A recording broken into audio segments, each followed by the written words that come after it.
We praise a lot of our popular black spokesmen and popular revolutionary martyrs like Martin Luther King, Marcus Garvey, Malcolm X, and so on. But we never mention those Africans who lost their civilizations, fled, and migrated to the caves, swamps, and hillsides of Africa to keep from being slaves of Arabs and Caucasians.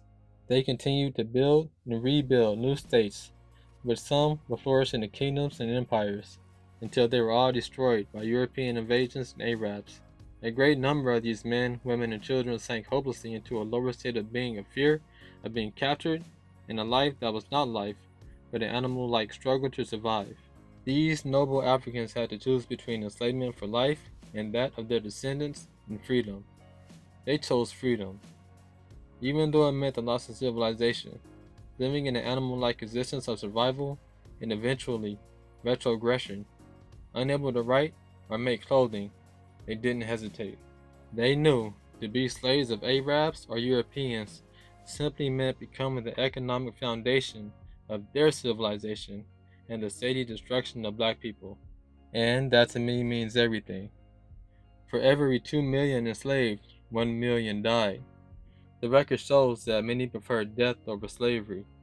The archives in Lisbon that documented African history going back over 500 years states, and I quote, "It is not true that all women and even children were likewise marched in chains. That would have been unnecessary anyway because we've learned that black women were so loyal to their men that they would follow them even into hell. Capture the men, and you did not have to capture them.